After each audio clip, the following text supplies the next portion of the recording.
여러분 가끔 영화 보시죠? 그렇죠? 네. 우리가 영화를 보다 보면요, 편집이 참 잘된 장면들을 볼 수 있습니다. 그 영화에는요 다양한 편집 기법이 사용되는데요. 그중 하나가 점프 컷입니다. 점프 컷. 자, 이 점프 컷 기법이 처음 제대로 사용된 영화는 1960년 프랑스의 장 릭 고다르 감독이 만든 네 마음대로 해라라는 영화입니다. 여러분 점프 컷이 뭐냐? 바로 이런 거예요. 우리 영상을 하나 함께 보시겠습니다. 자, 보시면 지금은 5시 7분입니다.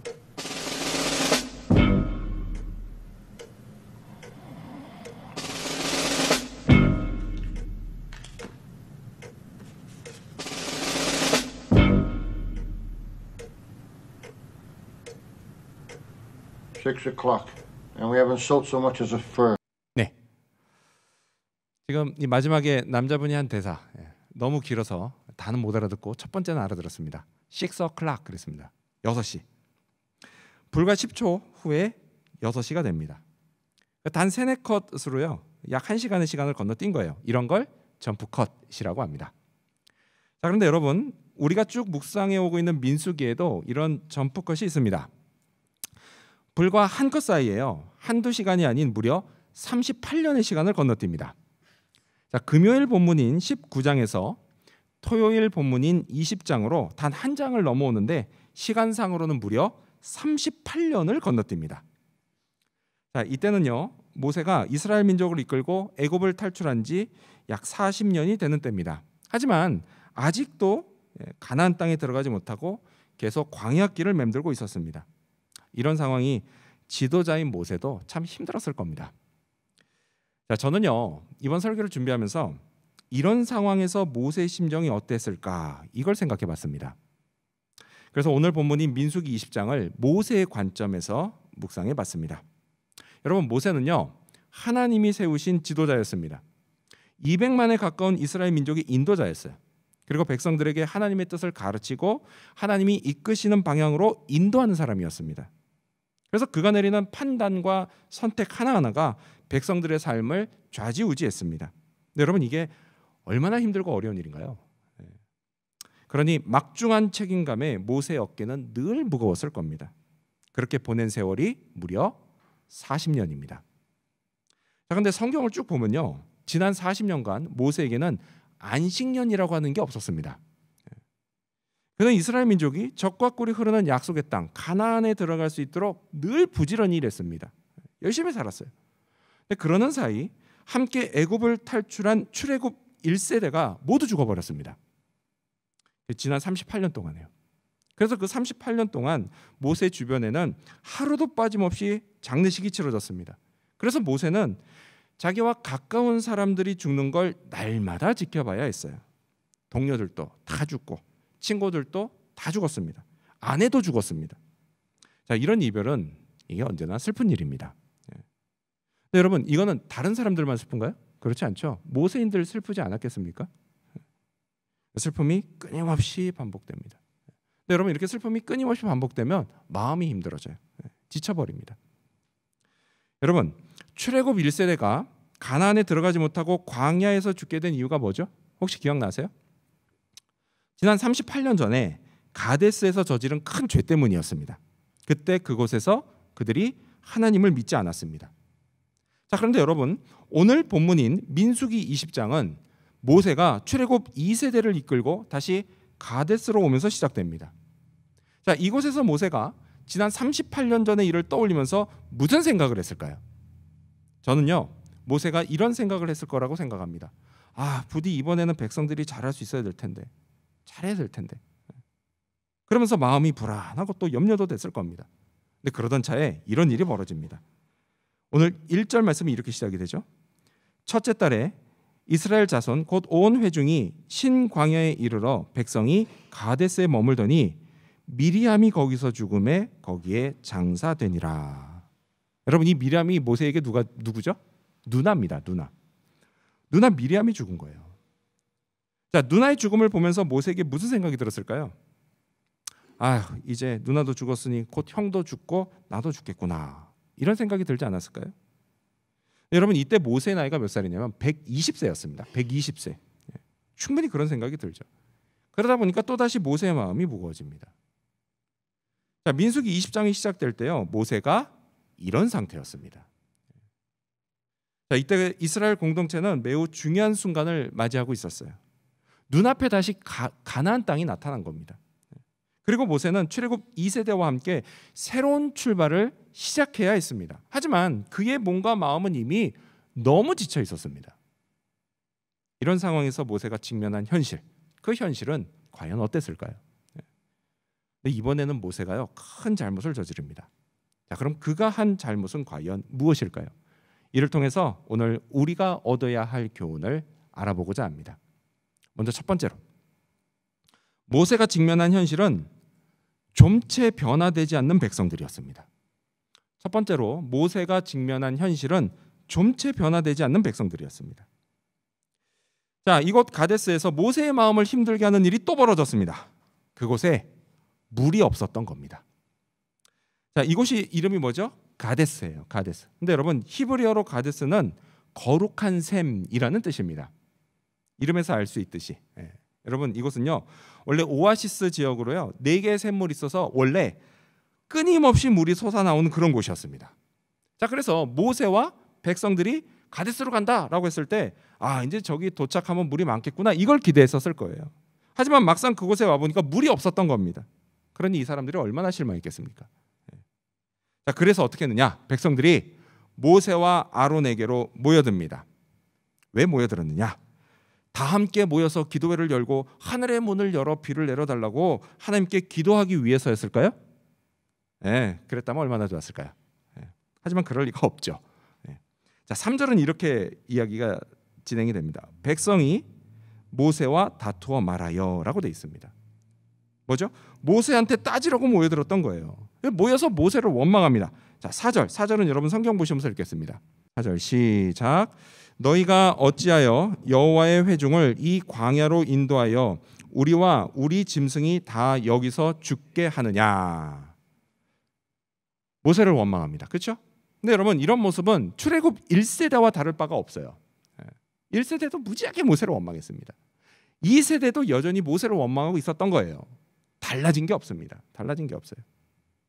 사실 백성들을 여기까지 오게 한 건 누구예요? 모세입니까? 아니에요. 하나님이에요. 하나님. 그럼 하나님이 어떻게 하셨냐? 하나님이요, 지난 38년, 40년 동안에 언제나 백성들을 광야에서 낮에는 구름 기둥으로, 그리고 밤에는 불 기둥으로 인도하셨습니다. 그리고 이번에 가데스로 올 때도 마찬가지로 하나님이 인도하셨어요. 자, 그런데 그곳에 물이 없는 겁니다. 물이 없어요. 그럼 하나님이 인도를 잘못하신 건가요? 그렇지 않습니다. 그렇지 않아요. 여러분, 꼭 기억하고 있지 마십시오. 하나님의 인도하심에는 결코 실수가 없습니다. 비록 물이 있는 줄 알았는데 거기 물이 없다 하더라도, 그래서 당장 목말라 죽을 것 같다 할지라도 하나님의 인도하심을 따라 왔다라고 한다면 그것은 결코 잘못 온 게 아니다라는 사실이에요. 그것은 뭐예요? 하나님의 역사가 나타날 곳입니다. 지나온 40년의 광야길이 뭐냐? 백성들이 이걸 배우는 시간이었어요. 하나님의 인도하심에는 잘못됐고 실수가 없다. 하나님이 인도에 가시는 곳은 하나님의 역사가 나타나는 곳이다. 이걸 배우는 시간이 지난 40년의 세월이었어요. 그럼 좀 바뀔 만도 하죠. 40년이나 그걸 배웠으면. 그런데 어떻게 해요?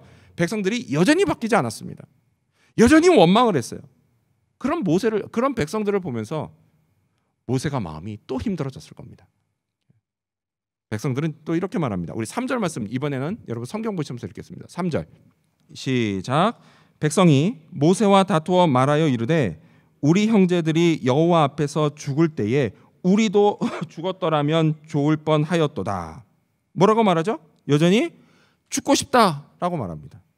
이것도 달라진 게 없어요. 이것도 달라진 게 없어요. 하나님이 이들을 가데스까지 오게 하신 것, 이들을 살려주시기 위해서였어요. 고되고 힘든 광야 생활을 이제 끝내고 이제 적과 꿀이 흐르는 약속의 땅 가나안, 그 가나안에 들어가서 그곳에 정착해서 살 수 있게 해주려고 이곳으로 오게 하셨던 겁니다. 이렇게 하나님은 살려주려고 하시는데 백성들은 반대로 죽겠다라고 말합니다. 여러분 이 말을 들으시고 하나님이 얼마나 어이가 없으셨을까요? 여러분 여기서요 우리가 반드시 알아야 할 사실이 있습니다. 그게 뭐냐? 그건 지금 내 삶이 죽을 만큼 힘들다? 그렇다면요 지금이 바로 하나님이 나를 살려주시려고 하시는 때입니다. 여러분 우리 몸도 그러잖아요. 우리 몸도 암같이 큰 병에 걸리거나 아니면 치명적인 상처가 생기면요 그때는 진짜 죽을 만큼 아픕니다. 그럼 어떻게 해야 돼요? 수술을 받아야 돼요. 수술을. 근데 여러분 수술할 때 하나도 안 아픈가요? 그렇지 않죠. 만약에 마취하지 않으면요 이거는 병이나 상처 때문에 죽는 게 아니라 그 수술 받는 고통 때문에 죽습니다. 하지만 수술은 받아야 돼요. 무서워도 수술해야 합니다. 수술을 하면 병도 낫고 상처도 회복됩니다. 우리가 살다가 죽을 만큼 힘들 때도 마찬가지란 얘기예요. 그때가 바로 하나님이 나를 고쳐주시는 시간입니다. 그래서 그때는 죽겠다는 말을 함부로 하면 안 됩니다. 반대로 어떻게 해요? 살려달라고 해야 됩니다. 살려달라고. 그러면 하나님이 살려주세요. 더 나은 삶으로 이끌어 주십니다. 이 사실을 믿으시기 바랍니다. 지금 가데스에 물이 없습니다. 그래서 물이 없어서 죽을 것 같은 상황 마찬가지예요. 하나님이 백성들을 살려주시려고 하는 때였다라는 이야기예요. 그리고 이를 통해서 새 일을 행하시려고 하시는 때였다라는 겁니다. 근데 그럼에도 불구하고 백성들은 죽겠다고 말합니다. 이 말을 듣고요 하나님은 물론 모세도 어이가 없었을 겁니다. 그러면서 이런 생각이 들었겠죠. 아, 또 죽겠다고 말하네. 이젠 지겹다. 지겨워. 모세의 마음이 더 힘들어졌을 겁니다. 근데 여러분 백성들의 원망이요 여기서 그치지 않습니다. 또 이렇게 말합니다. 이번에는 5절. 여러분 성경 보시면서 읽겠습니다. 5절 시작. 너희가 어찌하여 우리를 애굽에서 나오게 하여 이 나쁜 곳으로 인도하였느냐? 이곳에는 파종할 곳도 없고 무화과도 없고 포도도 없고 석류도 없고 마실 물도 없도다. 이곳을 어떤 곳이라고 하죠? 나쁜 곳이라고 말합니다. 그러면서 하는 말이 뭐예요? 이전하고 똑같죠? 여전히 없다고 말합니다. 없다고. 파종할 곳, 이게 씨 뿌릴 곳 없고 먹을 열매도 없고 마실 물도 없다고 합니다. 근데 여러분 사실이요 이곳 가데스는 그런 게 없는 게 맞습니다. 왜요? 여러분 이 땅은요 이스라엘 민족이 정착할 곳이 아니기 때문이에요. 씨 뿌리고 열매를 거둘 곳 그건 이곳이 아닙니다. 어디예요? 바로 앞에 있는 가나안 땅이었어요. 여기가 아니란 얘기예요. 그리고 중요한 건 뭐냐? 여러분 중요한 건 이거예요. 비록 이런 것들이 없었지만 사실 그들에게는 여전히 많은 것들이 있었다라는 사실이에요. 여러분 지금 이들이 먹을 밥이 없습니까? 아니에요. 하나님이 여전히 만나를 내려주셨습니다. 만나가 뭡니까 여러분? 파종할 필요도 없고요. 그거 막 이렇게 열매처럼 막 잘 가꾸고 뭐 그래야 될 필요도 없습니다. 그거 막 따려고 막 수고할 필요도 없어요.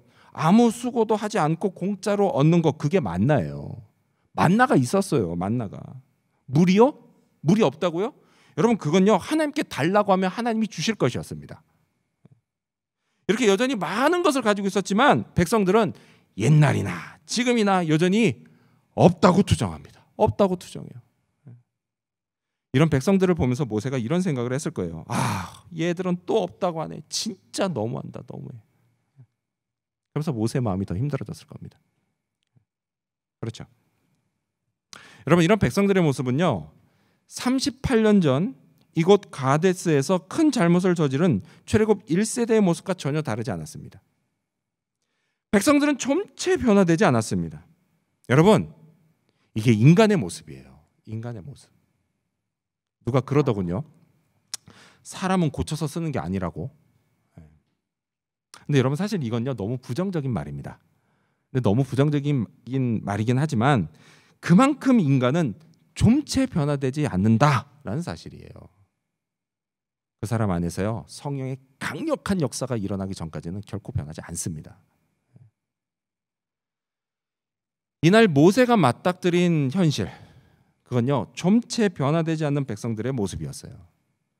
지난 40년을 그토록 열심히 가르치고 또 인도했지만 출애굽 1세대나 2세대나 별로 달라진 게 없었습니다. 모세가 얼마나 낙심을 했을까요? 가뜩이나 힘든 마음이었는데 마음이 더 힘들어졌을 겁니다.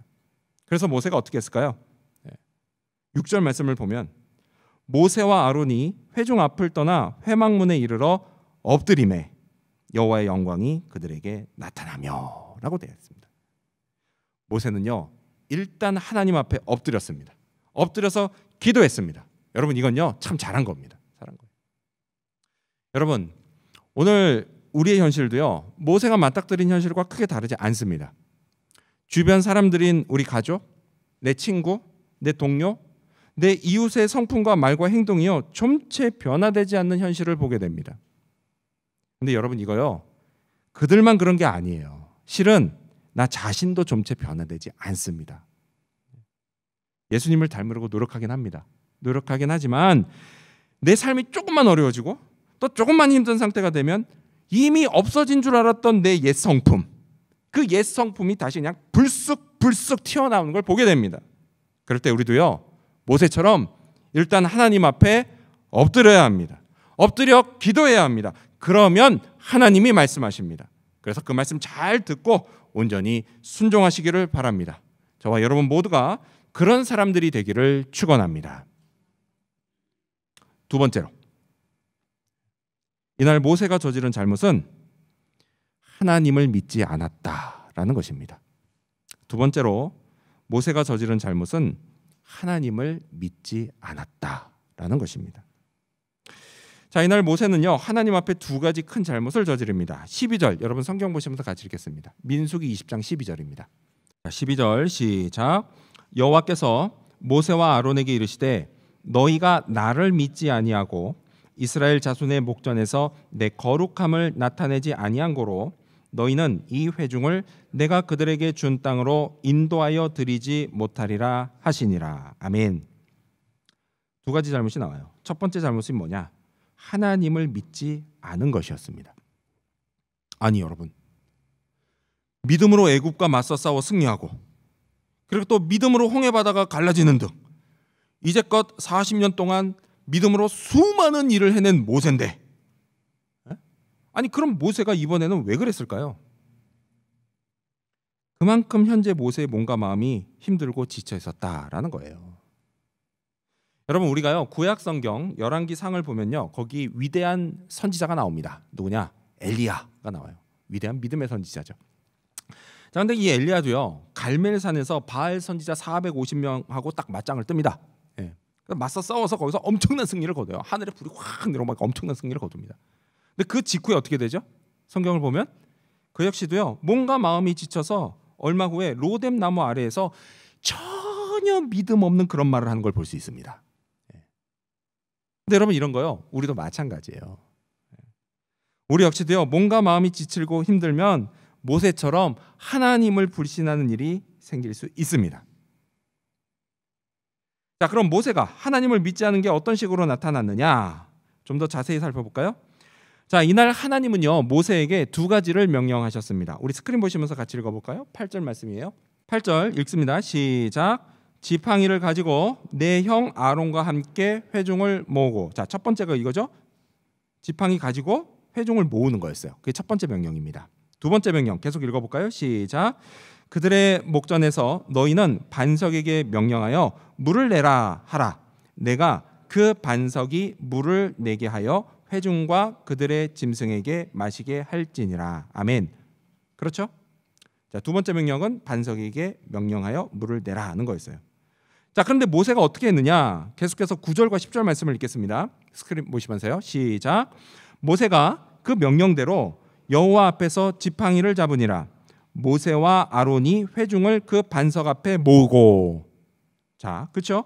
1번 명령. 그거는 명령하신 그대로 순종했습니다. 그렇죠? 참 잘했어요. 동그라미 5개입니다. 하지만요 2번에서 문제가 생깁니다. 자, 계속해서 11절 말씀 읽겠습니다. 시작. 모세가 그의 손을 들어 그의 지팡이로 반석을 2번 치니 물이 많이 솟아나오므로 회중과 그들의 짐승이 마시니라. 자, 이번에 모세는 지팡이로 어떻게 했죠? 반석을 내리칩니다. 하지만 여러분 하나님은 그렇게 하라고 하지 않으셨어요. 기억나세요? 그렇죠? 단지 뭐라고 했죠? 반석에게 물을 내라고 명령하라고만 하셨어요. 하지만 모세는 하나님이 명령하신 대로 하지 않았습니다. 왜 그랬을까요? 왜 그랬을까요? 이건요, 지난날의 경험 때문입니다. 다시 시간을 거꾸로 돌려서 40년 전으로 돌아갑니다. 40년 전. 그때요, 이거하고 똑같은 일이 르비딤에서도 있었어요. 르비딤. 자, 그때는 출애굽 1세대 이야기입니다. 출애굽 1세대가 여기 딱 와서 물을 달라고 했었습니다. 근데 그때는 하나님이 이렇게 명령하셨어요. 출애굽기 17장 6절 말씀을 보면, 내가 호렙산에 있는 그 반석이 거기서 내 앞에 모세 앞에 서리니 너는 그 반석을 치라. 그것에서 물이 나오리니 백성이 마시리라. 모세가 이스라엘 장로들의 목전에서 그대로 행하니라고 돼 있습니다. 자, 그때는 하나님이 어떻게 했다고요? 모세에게 반석을 치라고 하셨고, 모세는 그대로 순종해서 반석에서 물이 쏟아져 나오게 했습니다. 자, 지난날의 이 성공의 경험이 하지만 이번에는 모세에게 독이 됐습니다. 프랑스의 철학자 앙리 베르그송이 이런 말을 했어요. 경험을 통해 터득한 법칙은 그것이 성립됐을 때의 조건이 갖춰지지 않으면 오히려 해가 된다라고 했습니다. 그렇죠? 성공했던 지난날의 조건과 오늘의 조건이 똑같으면 참 좋겠는데, 세상이 계속해서 변해감에 따라 조건도 계속해서 달라져 갑니다. 근데 그럼에도 불구하고 여전히 성공했던 지난날의 경험만 붙잡으려고 한다면 그건요, 매우 위험한 일입니다. 발음이 안 돼요. 경영학에서는요, 이런 걸 경험의 덫이라고 부릅니다. 자, 이 경험의 덫으로 무너진 대표적인 기업이 바로 코닥이에요. 코닥. 필름 카메라 시장에서 성공한 경험, 전 세계 1등이었거든요. 점유율. 이 경험만 계속 붙잡고 있다가 디지털 카메라의 등장이라고 하는 새로운 환경에 대처하지 못해서 코닥은 처절하게 무너졌습니다. 그때 떠오른 강자가 누구냐? 소니예요. 소니. 하지만요, 세월이 흐르면서 소니 역시 코닥과 마찬가지로 경험의 덫에 걸려서 스마트폰 카메라의 등장이라는 새로운 환경에 대처하지 못해서 똑같이 무너졌습니다. 지난날에 성공했던 경험만 붙잡는 거요, 위험한 일입니다. 위험한 일이에요. 자, 다시 본문으로 돌아와서, 여러분, 이날 모세가 믿은 건 하나님이 아니었습니다. 뭐냐? 자기 자신이었어요. 자기 자신이었어요. 자신의 경험을 믿었습니다. 그래서 별 생각 없이 지난날 성공했던 방식을 그대로 했던 겁니다. 하나님이 명령하신 말씀을 귀담아 듣지 않았어요. 여러분, 이런 일은요, 우리네 가정에서도 일어납니다. 우리 자녀들이요, 어렸을 때는 부모님 말씀을 있는 그대로 잘 듣고 순종합니다. 하지만요, 이제 세월이 흘러서 사춘기가 오고 자기가 좀 컸다 이런 생각이 들면 그때부터는 자기가 할 수 있다라고 하는 그 생각 때문에 부모님 말씀을 잘 듣질 않습니다. 듣긴 들어요. 건성으로 듣습니다. 순종을 하긴 하죠. 대충 합니다. 이때부터 뭐가 시작돼요? 반항이 시작됩니다. 여러분, 이 당시에요, 모세는 몸과 마음이 여러모로 힘든 상태였어요. 여러분, 이럴 때는요, 영적으로도 약해집니다. 그래서 여러분, 건강관리 잘 하셔야 되는 거예요. 안 그러면 영적으로도 약해져요. 영적으로 약해졌다 보니까 믿음도 약해지고 하나님의 말씀을 잘 귀담아 듣지 않게 됩니다. 그러다 보면 하나님이 하라고 하신 건 하지 않고 반대로 하지 말라고 하신 건 하는 그런 잘못을 저지르게 됩니다. 하나님은요, 그걸 뭐라고 하셨냐? 하나님을 믿지 않는 것이라고 하셨습니다. 그 결과 모세는요, 지난 40년간 그토록 꿈에 그리던 가나안 땅, 그 가나안 땅을 눈앞에 두고도 들어가지 못하게 됩니다. 하나님을 믿지 않았기 때문이에요. 지금 이곳 가데스에서 모세가 하나님을 믿지 않은 거요? 지난 38년 전에 출애굽 1세대가 바로 이곳에서 하나님을 믿지 않았던 것과 똑같습니다. 그래서 모세 역시 그들과 마찬가지로 가나안 땅에 들어가지 못하게 된 것이었습니다. 신명기 34장을 보면요, 거기 모세의 최후가 나옵니다. 그날 모세가 어떻게 했느냐? 느보산으로 올라갑니다. 그리고 그 산에 올라가서 눈앞에 펼쳐진 가나안 땅을 바라봐요. 근데 그때요, 야속하게도 하나님이 모세에게 이런 말씀을 하십니다. 그냥 좀 놔두시지. 내가 너에게 이 땅을 보여주긴 하겠지만 너는 그리로 건너가지 못한다. 이 말씀을 듣는 모세 심정이 어땠을까요? 정말 슬펐을 겁니다.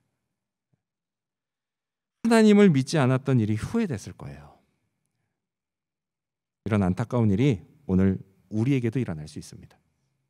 물론 그렇다고 해서요, 모세가 천국에 가지 못했다 이런 건 절대 아닙니다.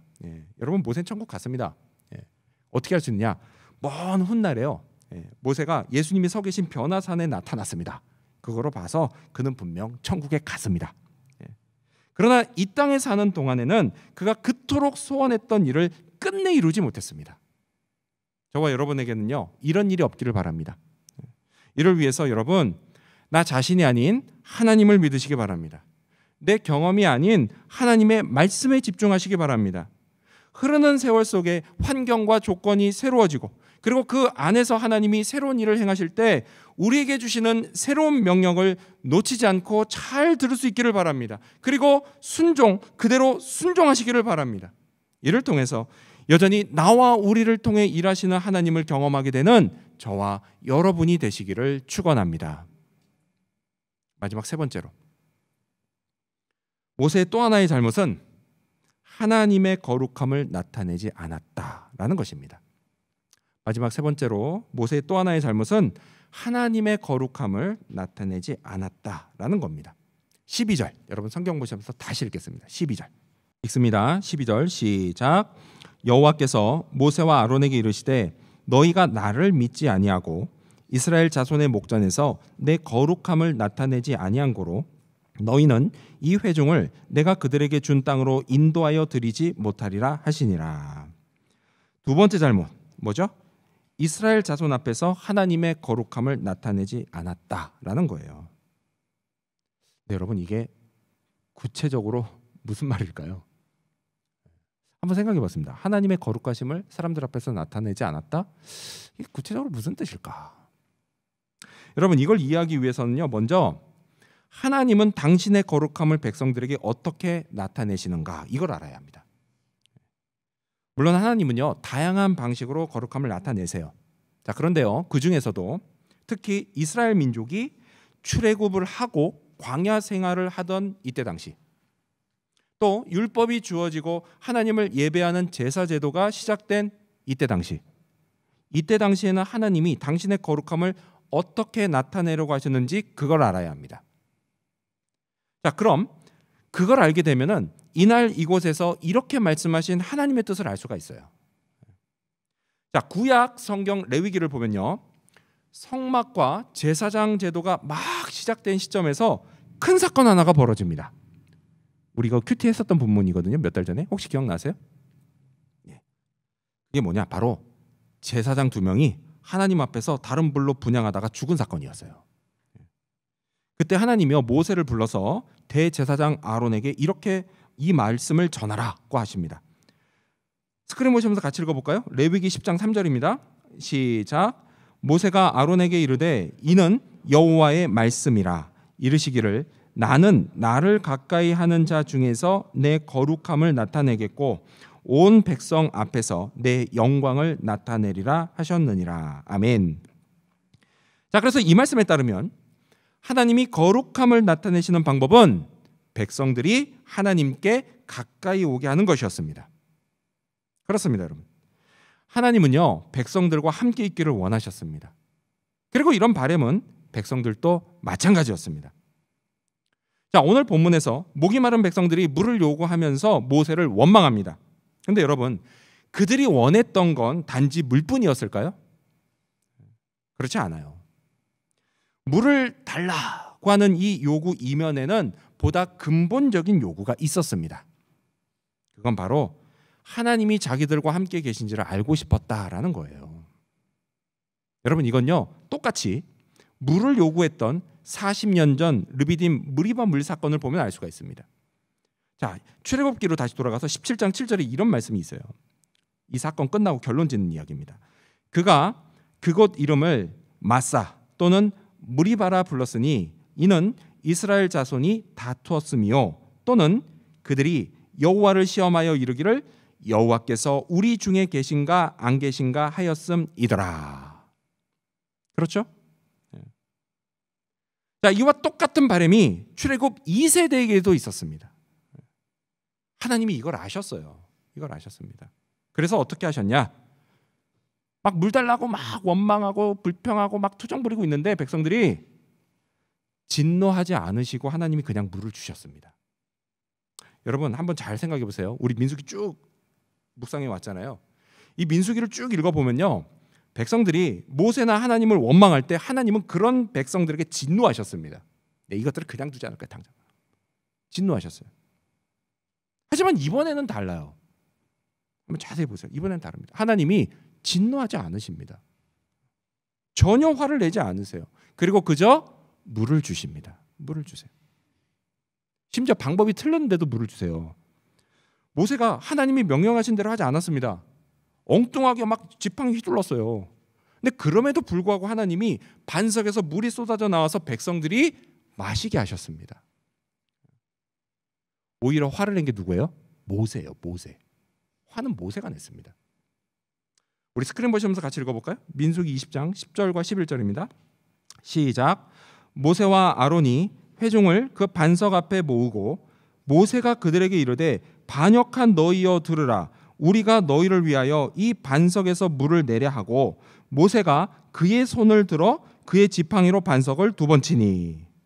자, 모세는 백성들을 모아놓고 곧바로 물이 나오게 한 게 아니었습니다. 어떻게 했어요? 그들을 책망하기 시작했습니다.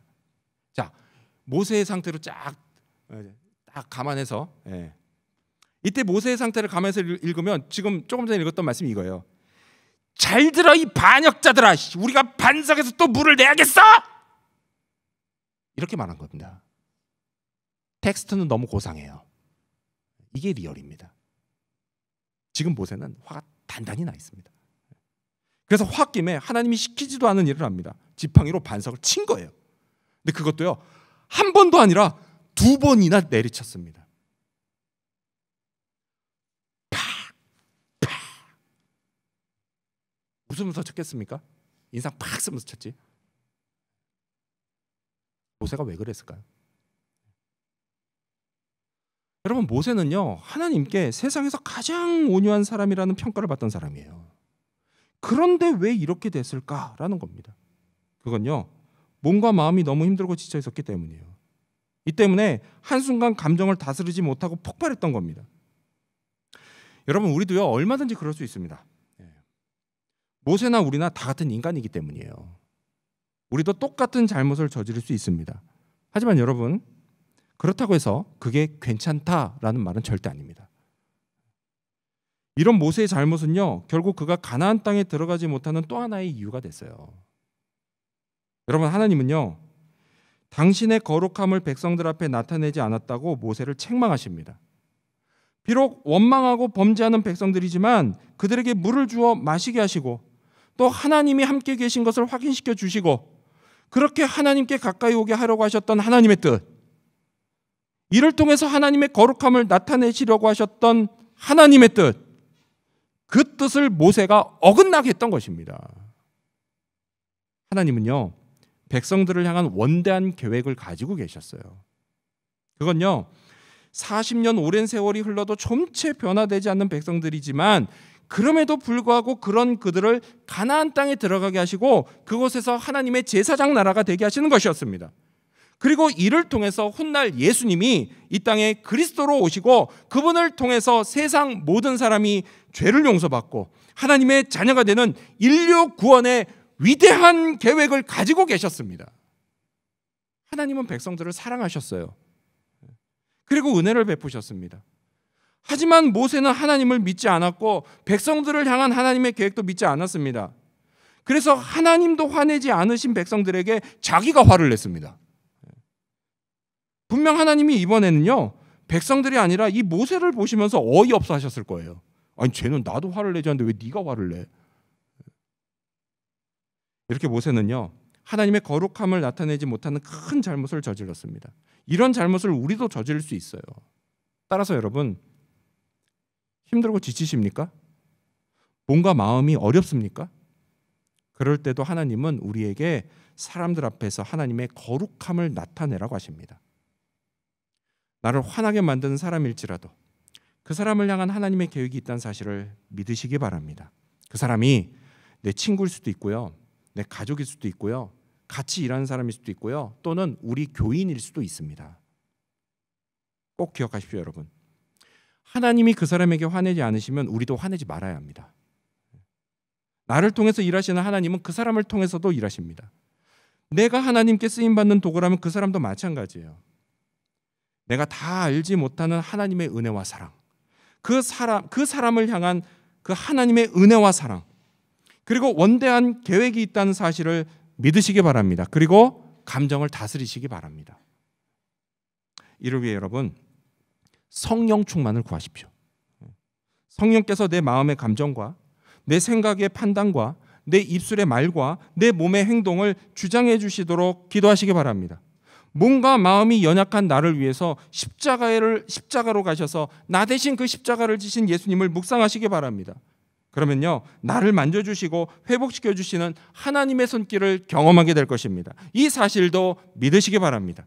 이러한 믿음으로 하나님을 더욱 의지하며 그분의 거룩함을 나타내며 살아가는 저와 여러분, 그리고 우리 지구촌 교회 모든 성도님들이 되시기를 주님의 이름으로 축원합니다.